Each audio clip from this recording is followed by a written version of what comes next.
Good evening, everybody. What's happening? Welcome to Barnabas Brushes, episode Lucky 13. Tonight we're going to be starting a whole new kit. My name is Patrick. I play the character of Barnabas Quint on the Soul Severed campaign on the Elite Encounters channel. You can see our banner up there. The links to the channel are down and below in my recommended channels. Uh, Epi, Elite Encounters is a Pathfinder 2nd Edition live play that streams on Twitch every Tuesday at 6 p.m. Eastern Time. Uh, and what I'm doing here at this channel is kind of a subsidiary channel to Elite Encounters. Is painting miniatures for the Elite Encounters channel. When we do our Pathfinder 2nd Edition live plays, we use old school maps, minis, dice. Everything is there in studio, in person.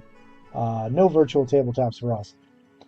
All right, what's happening, Jinx? Hey, thanks for coming in. Appreciate you being here. So like I was saying, we're just going to start on a new kit today to use for the show. Last time we were here, we finished up the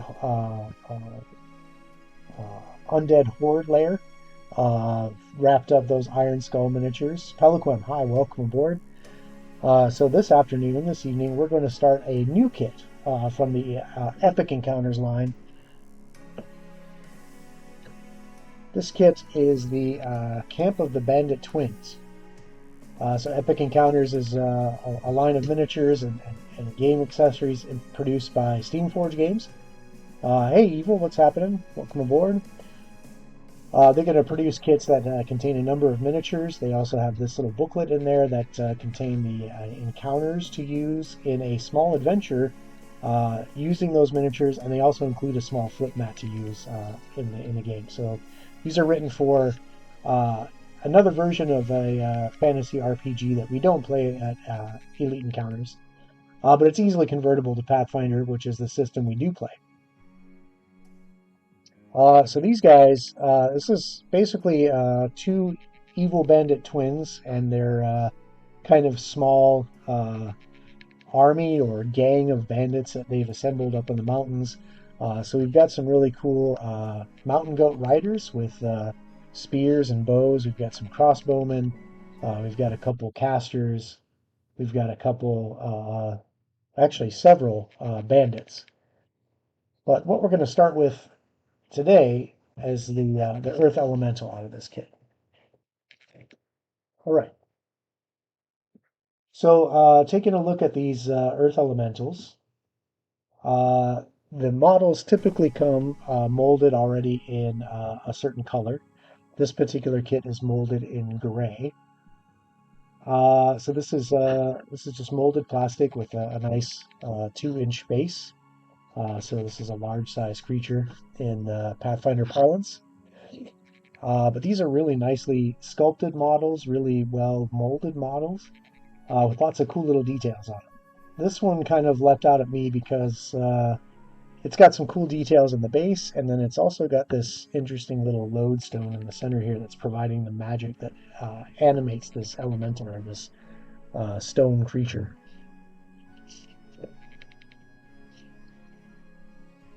So the kit calls these Earth Elementals. This one has been primed up with black using the Vallejo primer that we're always using. That's the acrylic polyurethane blend, so that's set on the model pretty nicely. You can see some of the details already with this black primer. It looks pretty smooth. What we're going to do is a slap chop prime, so we're going to dry brush this up through gray all the way to a white highlight to kind of prepare an undercoat or a prime for our speed paints that we're going to use for this guy.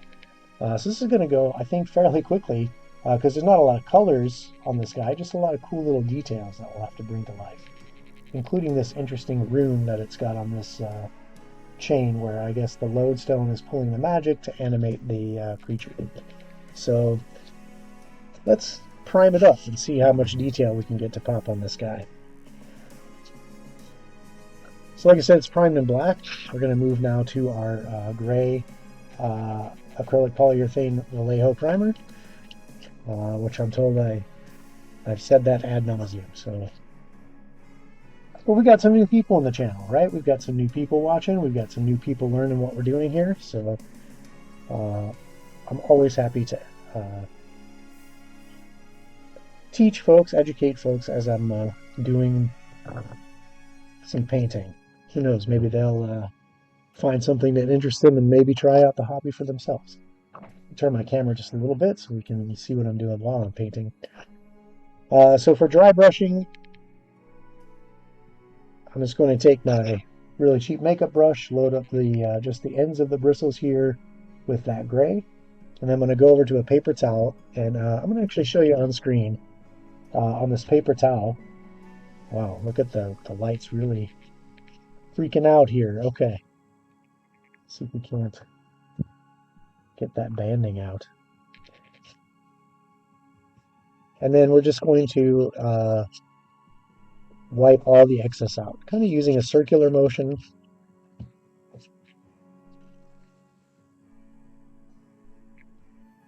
There we go. That's kind of what I'm doing off camera. I'll continue to do that off camera because it's freaking out with a light source. Okay, so there's not any pigment visible really to the naked eye too much in the bristles here. So now we're going to, with a downward stroke, create the midtones of the model as part of this priming, this slap chop priming or zenithal highlighting.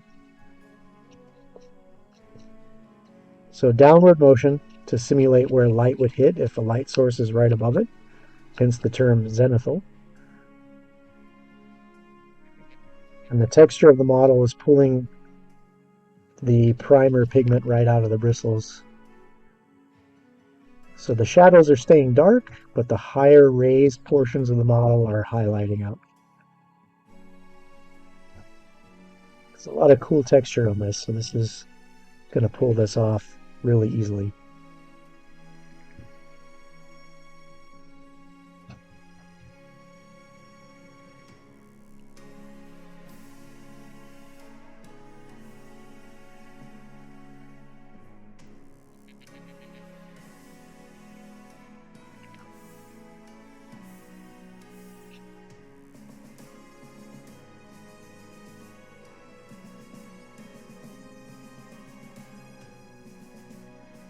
Just keep going with the downward motion.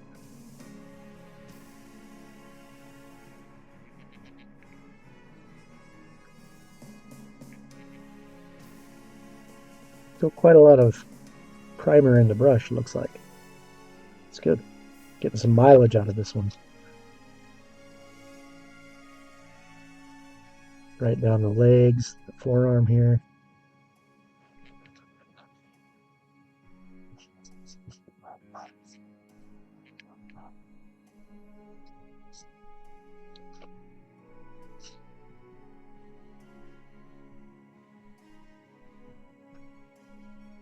And this weird weapon it's got on the left arm here. I suppose this is a weapon. Maybe it's a shield. I don't know.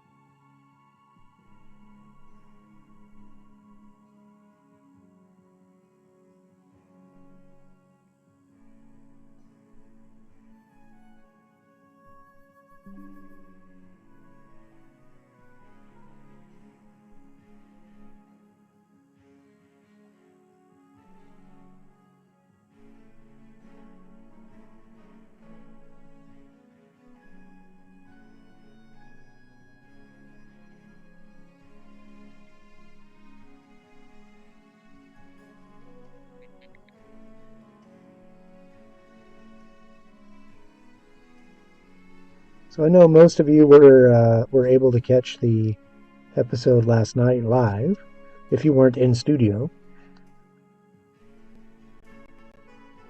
We kind of had a traumatic flashback for Barnabas. May have learned something about why fire traumatizes him so much.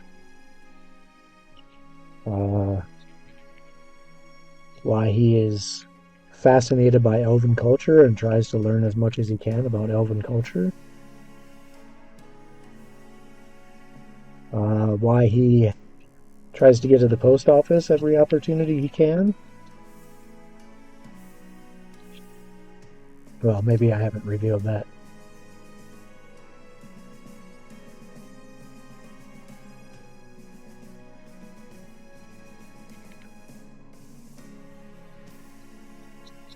There's also definitely a burden of guilt for Barnabas, I think.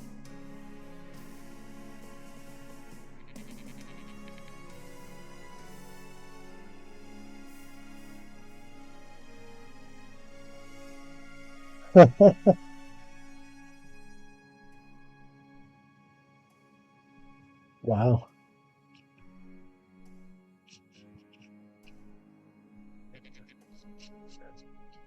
I'm not sure what that means exactly, evil. I hope that means we had a positive impact on you.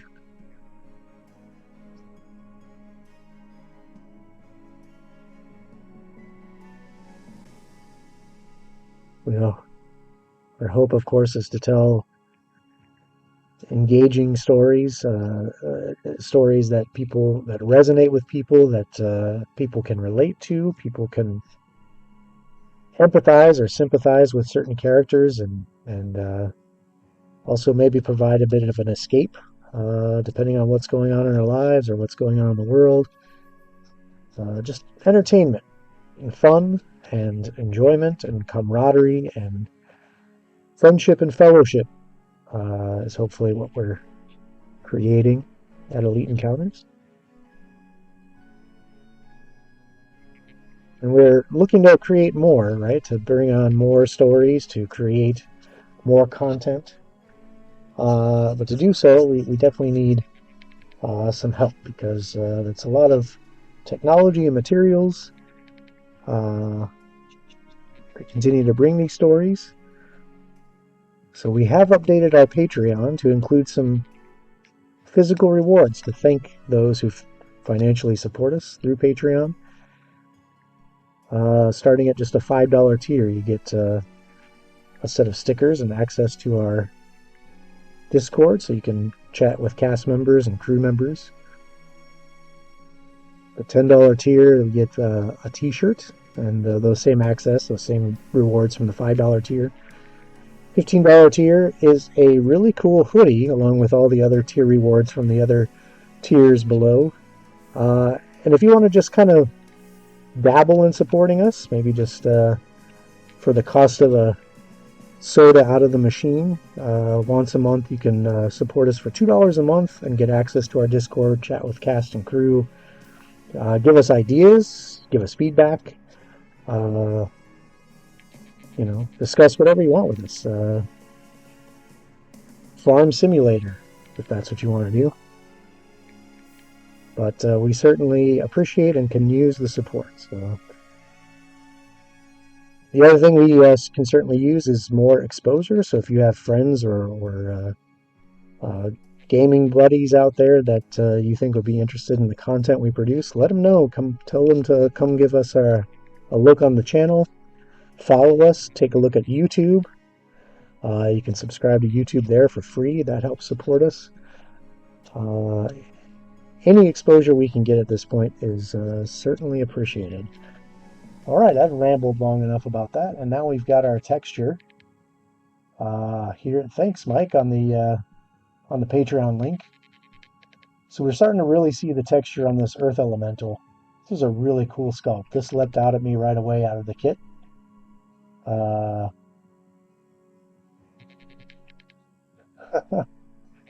Yeah, Avery did get me pretty good.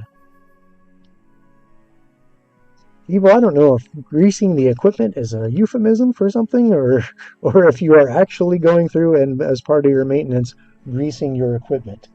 But whatever it is, we're glad we're here to keep you company while you're doing it. I suppose. As long as it's not too weird, right? Okay. So yeah, we can really start to see this lodestone here in the middle. This kind of the core of this elemental that seems to be providing its power. It's whatever arcane power is animating this creature. It's kind of cool. think on a cursory glance in the book, the lore kind of shows that the casters in the Bandit crew are actually animating these to supplement their forces. Okay, so now we've got the mid-tone gray, I think, at a pretty good spot. We've also revealed that we've got this massive skull here in the base. That's going to look really cool when we get that painted up. Look at the detail on that. Individual teeth in that skull. I'm a huge fan of skulls, as you may know if you watch the show. I am a skullophile. Is that a word?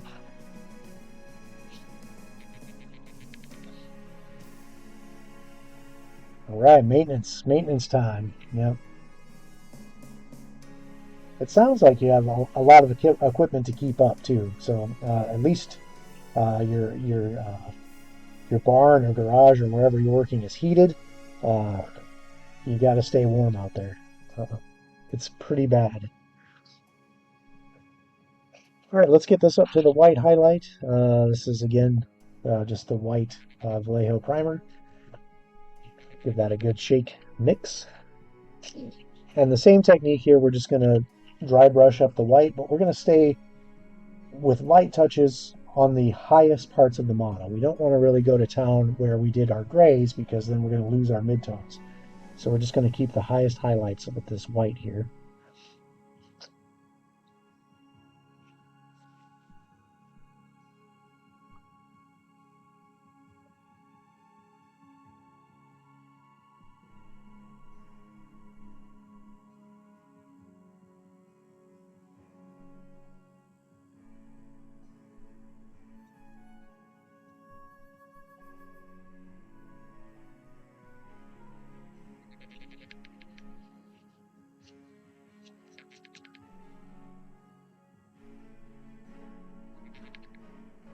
A little bit more here.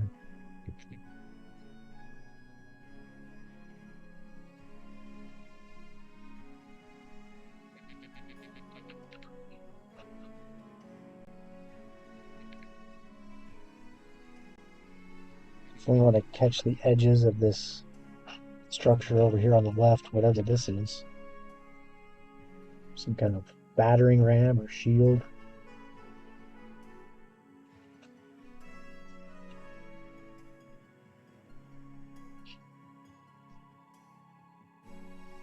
Links of this chain and this rune.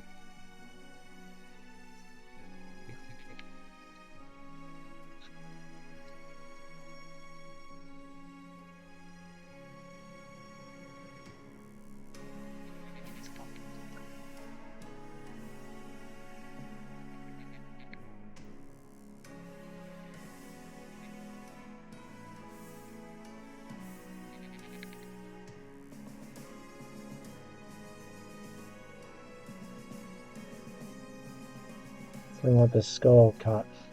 Highlights of the skull. It's a pretty big skull. Maybe it's some kind of giant. This bandit encampment is up in the mountains, so maybe they had to dispose of some hill giants or some frost giants to take over their base of operations. I don't know. I haven't read the book. That may give us that backstory, or maybe you provide your own backstory for this set of encounters.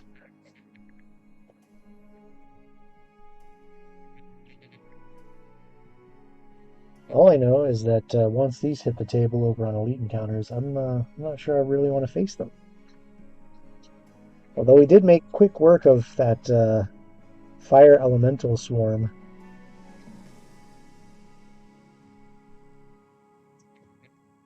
If you haven't had a chance to check out that combat, it's still up on Twitch. If you want to catch that, the video on demand should drop this weekend on YouTube.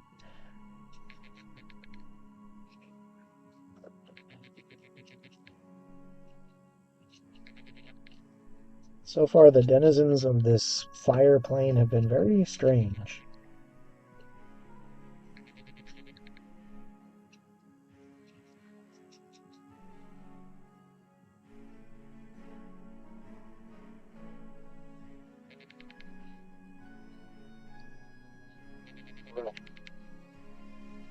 is just some really cool texture on this model.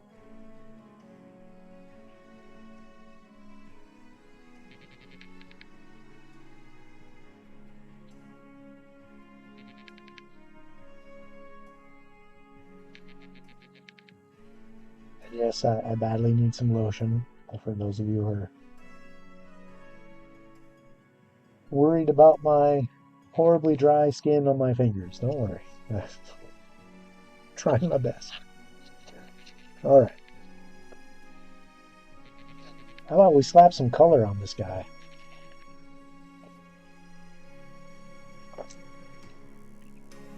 That's why we're here, right? So what we've just done is a slap chop prime, or a grisaille prime is the kind of the official artistic term for it, where you create a gradient of shadow and highlight with black and white and all the tones in between, right, which is essentially gray. This almost looks like a black and white comic illustration, or black and white graphic novel illustration, maybe. Pretty bright, though. We want it to be bright so that when the speed paint lays down on it, the highlights really pop.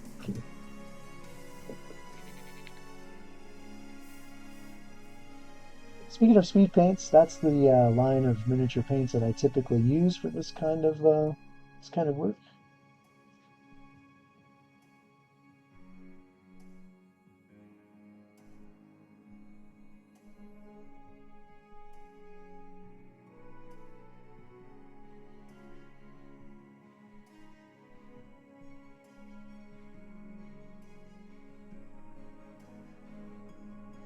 For rock like this, I typically use a gray color. I'm not sure if that's the artwork in the book, like the tone that they want or that they use for these guys. There's some really cool artwork in here.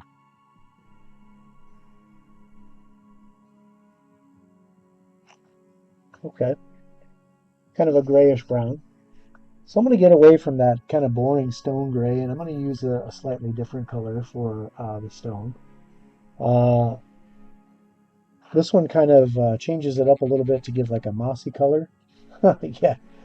Please don't give me the hose. Great, now I've got Goodbye Horses playing in my head.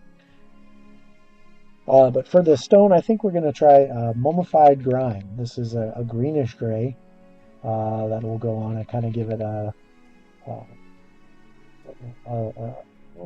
of a limestoney look, I guess.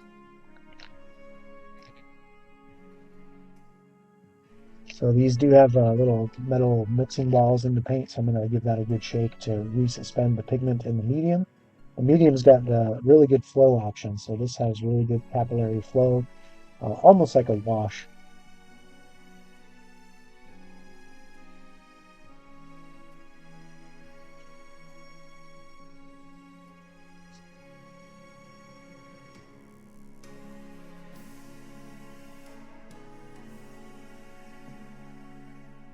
Okay.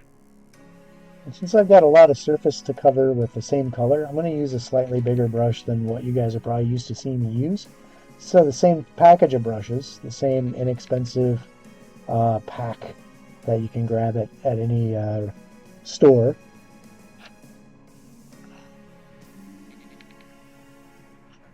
We're just going to start slapping some color on here. I'm not going to go over this lodestone because I'm going to do that in a color. We might give it maybe an arcane glow, or like a little like radioactive looking glow, maybe, to signify that's the power source. And then I'm going to be careful up here by the chains too. The fun thing with speed paints is you can just slap it on there, and as the paint dries, those darker pigments will settle down into the blackness or the shadows of the highlight, or the shadows of the model. Getting ahead of myself. And the lighter pigment stays on top where that highlight is, where we have the brightest dry brushing.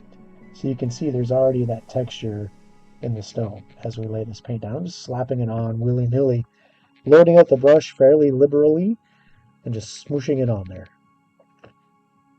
Where it starts to pool, I'm going to like pull it away and like guide it over the model, because I don't want to like make big, mud piles in my crevices. Nobody likes mud piles in their crevices.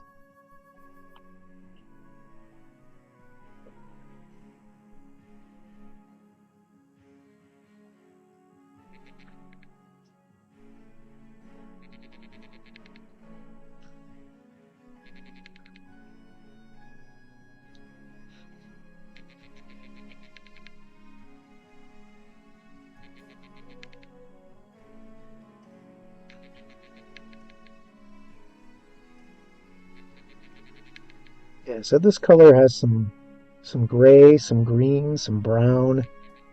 Uh, it's a very nice earth tone. That's exactly what I want for a big model made out of stone.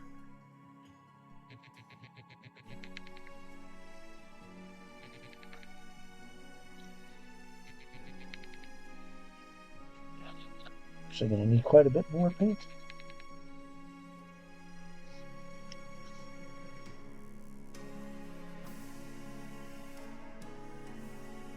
I'll leave that out for now because this is a big guy.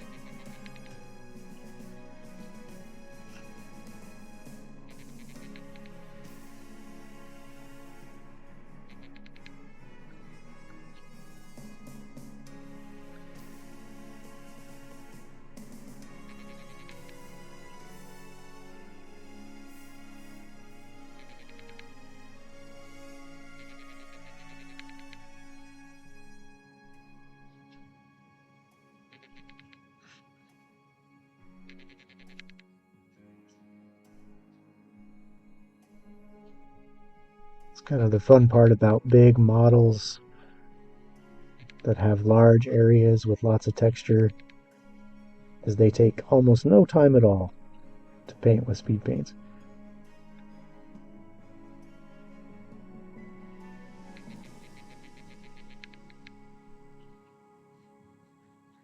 Once I'm done with this, if I want to dry brush it with a highlight, with the 2.0 formulation of speed paint, you can certainly do that. You paint right over the top of this when it dries, just like a true acrylic.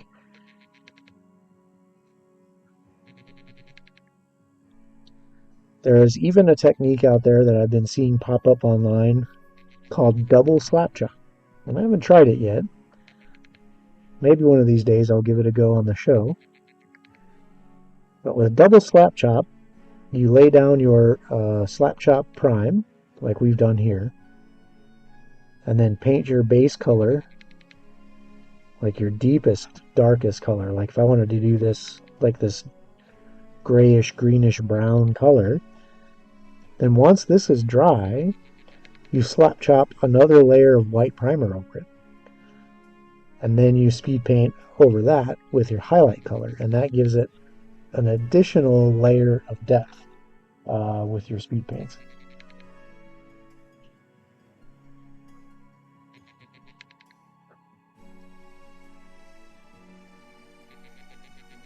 Or you could just take standard acrylic paint and just dry brush.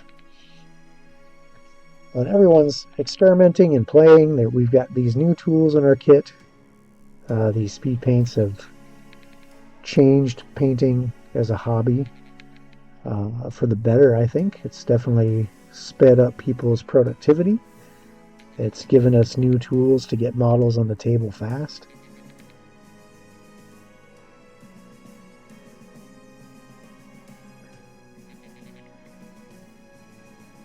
They can be used as a wash or even a glaze over another color, like to create really rich leather texture or wood texture.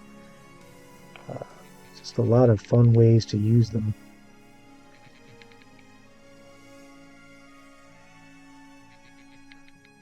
Nice.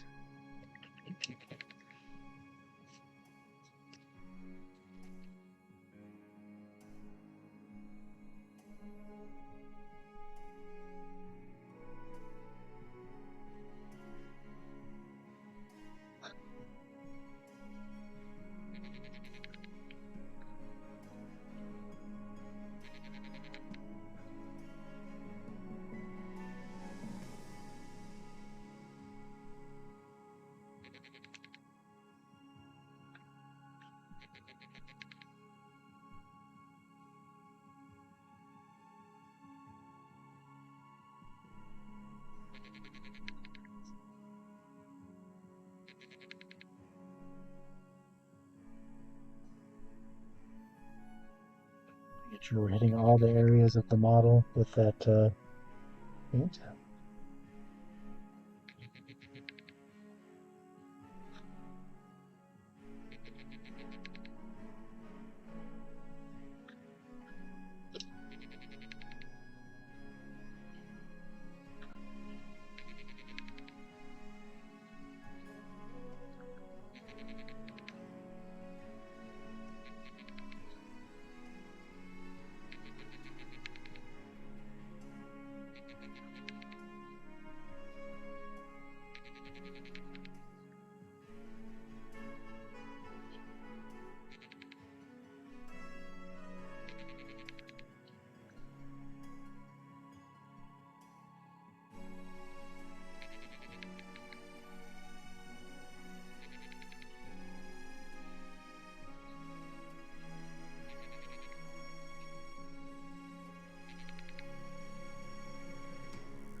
Right, that's pretty much all of the stone on this model.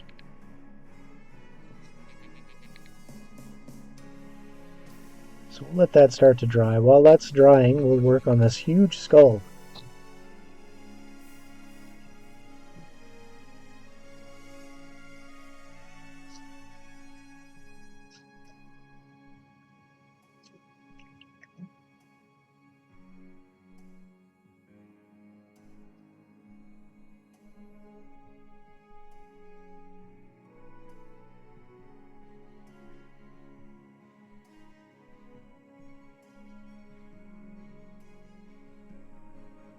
See that skull even on the top down right here.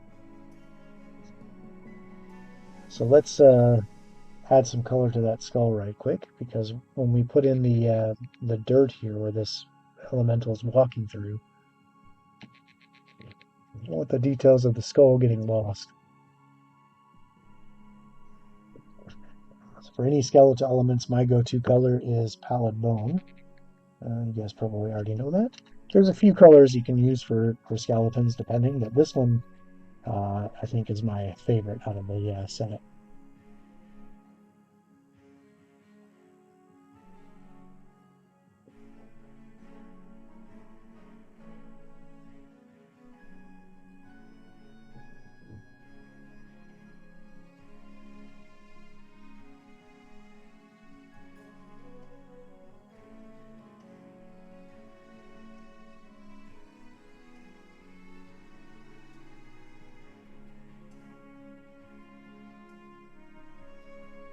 We'll use a smaller brush for this. It's a pretty large feature, but we'll still want some control here.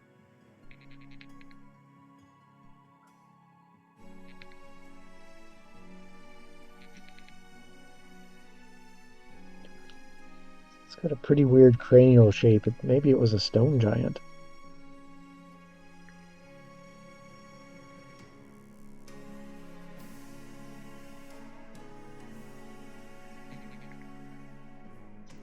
Or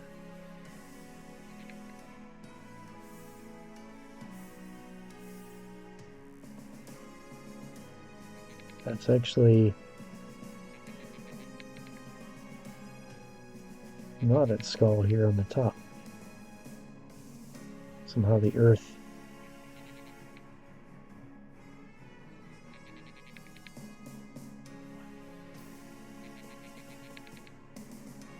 There we go. So now you can see the eye socket, nasal bones, the teeth.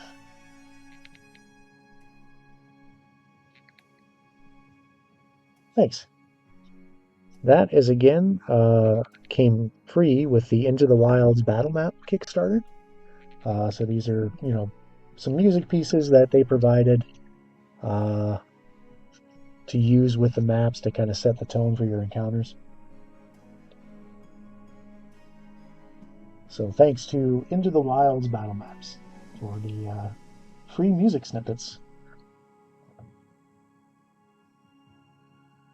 Okay, that skull's got to dry before I really start painting on the earth bits, like the ground.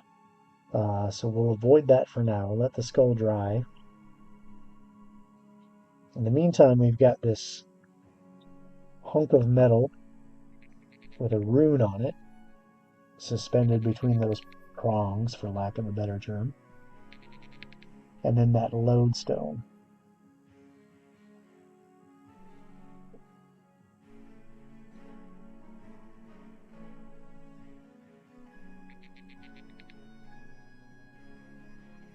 So for the metal chains,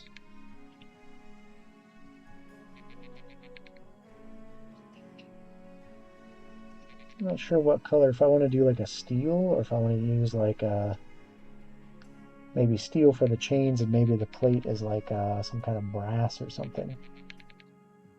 Because ultimately I'm going to try and illuminate that rune like it's glowing.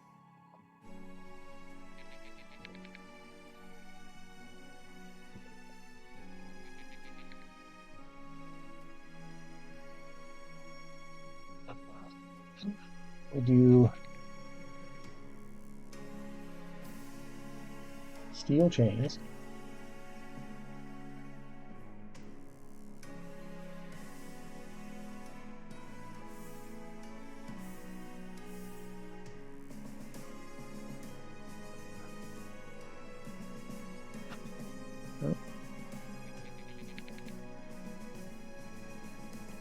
Catching some pieces that need some touch up.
Right, that's our chains. Let the speed paint dry. We might put a wash on that later.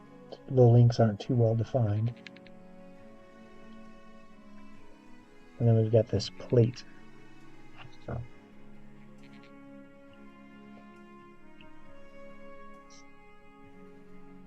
And I think that plate's definitely got to be metal. It's got to be conducting some kind of energy. So I think I want to have it be some sort of metal.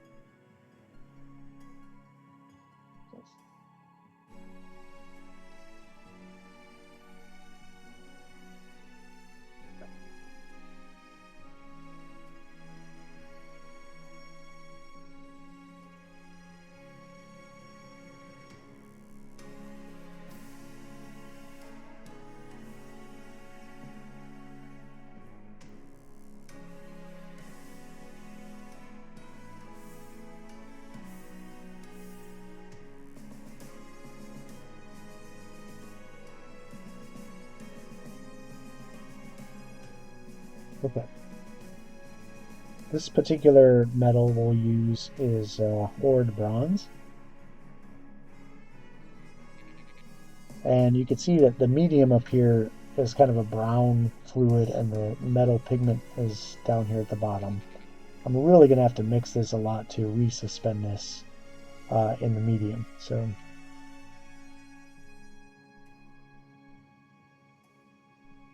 I do have a vortexer that helps mix these, but running the vortexer, I don't know. I don't know if I want that picked up on the mic.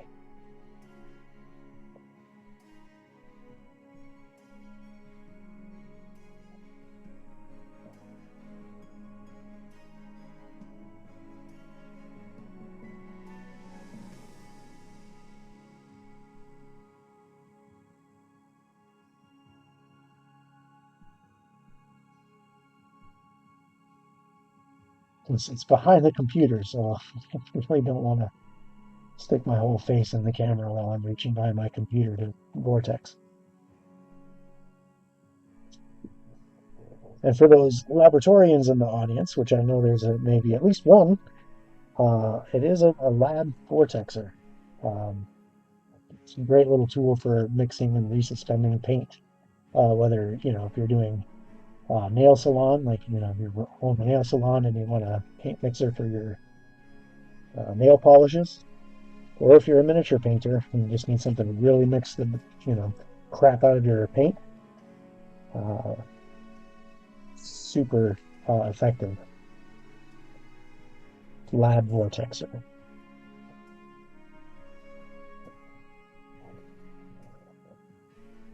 Okay, I think we've got a pretty good mix. Let's take a look at it in our palette and see what we think. Oh yeah, that'll do. It'll do just fine.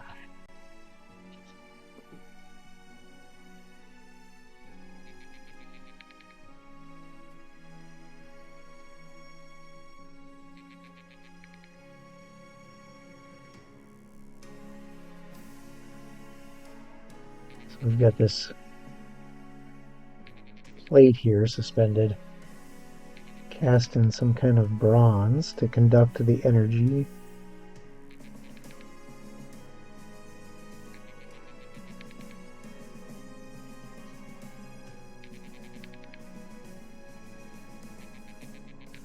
I suppose it could be stone.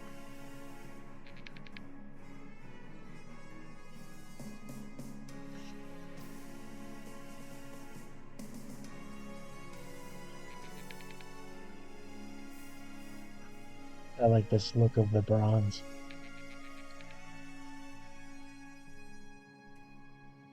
What are you calling a pig? Alright, so that's going to have to dry before we try to add any kind of color to it.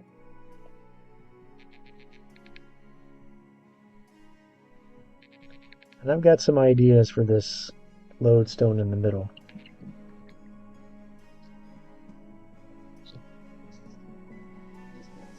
Kind of give it that sense of radiating energy. There's a couple ways to do that.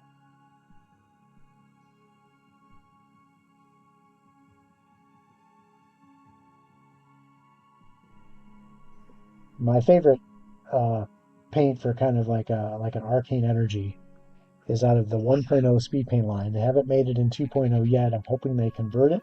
There are some colors that are a close match, but not quite, with the translucency that this one does, and that is plasmatic bolt. This is a really cool kind of glowing blue, kind of like an arcane energy color that I like to use. So mix that pigment up really good.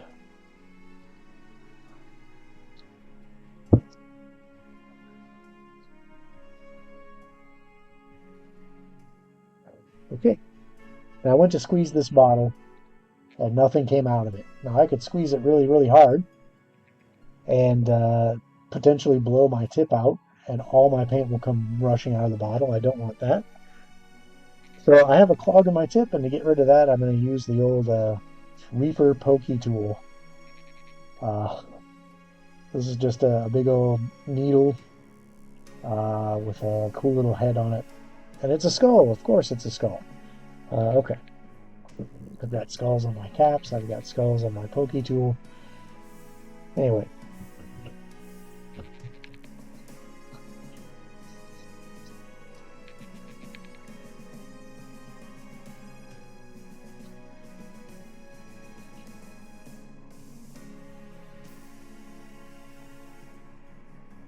Hopefully we don't see any skulls at the table while we're traveling through the plane of fire, trying to recover this spear artifact.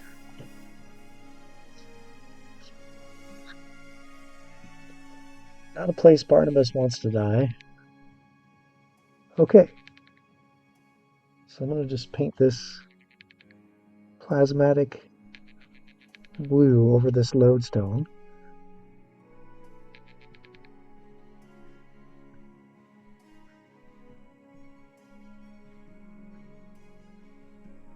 And you can see that where those highlights are, it's staying nice and bright. Yep, the pokey tool. That's what she said. No, that's not what she said. So anyway, when that dries down, that'll have a nice kind of arcane blue to it. And to give it a sense of glowing, I think what I might do is once everything is dry. Oh no. That's a long side quest. Once everything's dry, we might do a technique where we kind of glaze around it with this same blue color to represent some kind of glow coming off of it. And then we're also going to try and fill in this room with this same color with a technique to kind of make that look like that's glowing. But this has to fully dry in order to do that, so that's going to be some time. For now, it looks like our ground is dry enough to where we can go ahead and paint that up.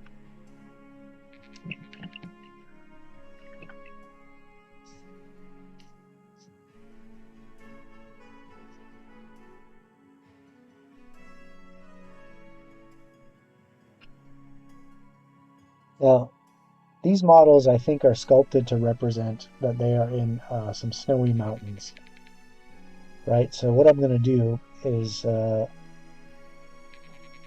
this creature looks like he's stepping in the snow. The skull has kind of got some snow blown over the top of it, is what I think they're trying to convey with the sculpt.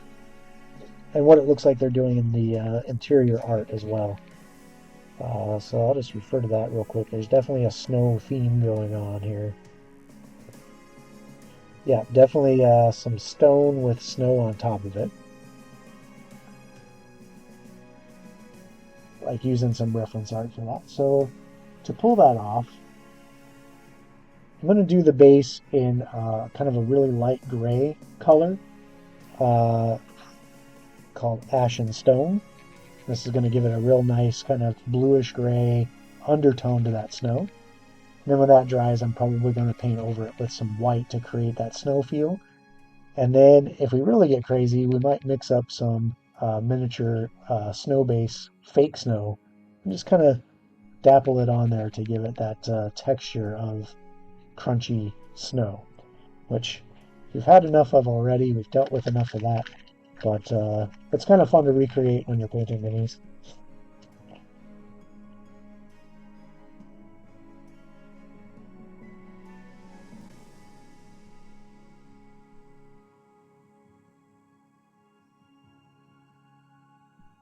Okay, so that color again is Ashen Stone from the 2.0 speed paint line. Get our big brush again because we've got a lot of texture we can cover quickly.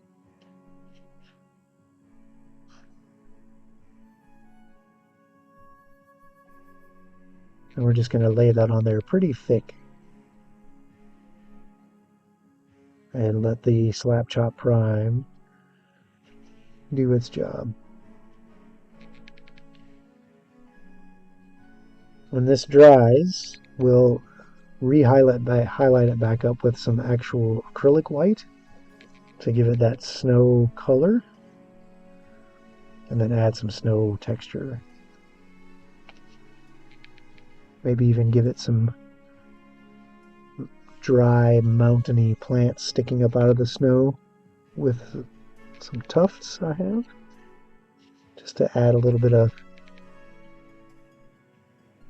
realism, I guess, to the model. I like playing with bases and making them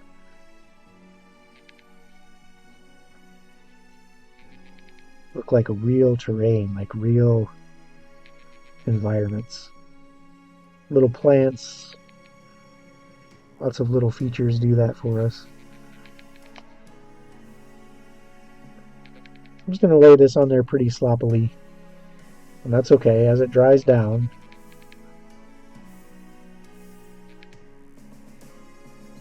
it'll highlight those areas. And then we're of course going to redo our base to clean that up. So never fear, OCDers. This will look okay when we're all done, I promise.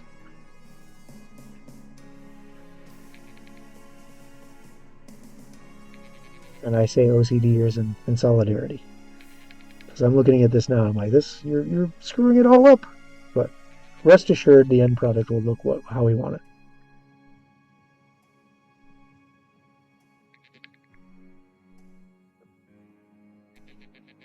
Okay. So right now it's kind of a bluish gray. That's all right.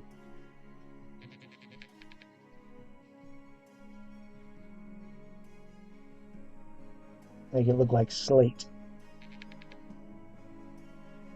Because that's which arm? This arm or the big, this weapon here?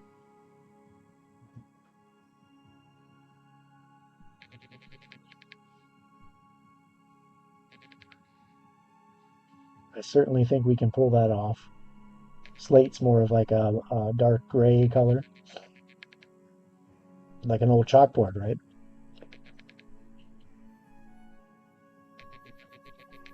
The big arm looks like broken slate. Yeah, it does. It does have that kind of friable texture to it, like slate does. Yeah, this little like almost like plates where it's fracturing off. I agree. That'll look really cool. For that, we'll probably use Gravelord Gray to recreate that slate, or maybe even a darker gray if I can find one. Maybe we'll mix some black with the gray to darken it up a little bit. Keep that in mind and remind me of that next time, because we're going to proceed to the second run. We do have 2 of these models in the kit. That's always a good idea. I think I've mentioned this before too. When you have 2 models that are identical, give them some distinct color features that the GM can look at the table and go, okay, you did 30 points to which one again? The brownish one? Okay, we'll call that one brown. And then we'll call this one the slate one. We'll call him gray. So you can just have a B and a G, and you can have their hit points, and you just keep track of them with old pen and paper like I do. Some people are using virtual tabletops to keep track of their monster hit points, and then they don't even have to worry about it. But if they're using minis, at least they can identify them with color. So great idea. Speaking of next time, we are almost at the top of the hour already. I can't believe that. But look at that. In that hour, we have slap chopped up and nearly completed one of these models. There's just some fun little details we're going to do, like some snow and the rune, to kind of really bring this guy to life. Maybe some glaze around the lodestone to kind of give it that glow as an arcane power source for this. That's kind of what we're trying to convey. So we'll try and recreate that with some glazing and some texture work next time.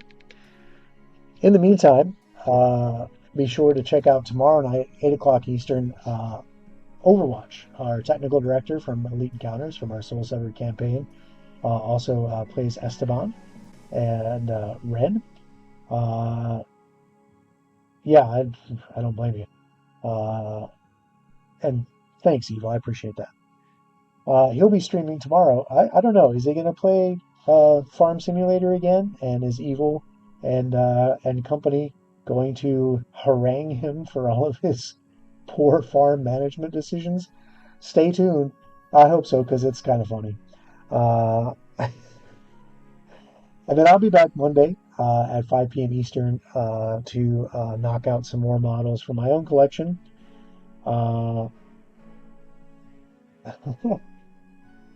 For my Miniature Mondays. That's at 5 p.m. Eastern right here on this channel. And then Tuesday we'll be back for a continuation of our Soul Severed campaign. We'll be on episode 60, if you can believe that. So that's at Elite Encounters. The channel's down there in my recommended channels. You can see the banner up there. You can check out that channel. Give us a follow if you could. Subscribe if you can. That'd be great. Check us out over on YouTube. We are now dual streaming on Twitch and YouTube. So if you can't catch Twitch, you want to pull it up on YouTube and get a better picture quality, you can watch us that way. That way you can pull us up on your TV. I guess you can Twitch on your TV. I don't know. I don't know all this tech stuff. But if you do watch us on YouTube, it's going to be a great picture quality, but it is going to be slightly delayed from the Twitch stream. So anything in the chat for YouTube is going to be a little bit behind in the chat from the Twitch. So we'll try our best to interact with both audiences to have fun with you guys as we're having fun at the table. So either way you're watching, we'll definitely try to engage with you as well. And we're working on some new things. We got some things behind the scenes that we'll let you know about as we bring them closer to production. But to do so, again, like I've said, we've got to have your support, which means subscribing to us on Twitch, subscribing to us on Patreon. Our patrons over there provide us with financial support that help us continue to produce this entertainment for you. Hopefully it's entertainment. I think it is. It's entertaining for me anyway, damn it. But continue to provide you with this kind of fun break from the run around of the real world, from greasing up your equipment to sitting in a cubicle or in front of a computer all day, or whatever it is you're doing. Break away from real life for a little bit and hang out with Elite Encounters. We'd love to have you. Check us out, like I said, Tuesday at 6 p.m. Eastern for Soul Severed. Until then, thanks for coming to Barnabas Brushes. I appreciate you guys. I love you guys. We'll see you next time. Good night.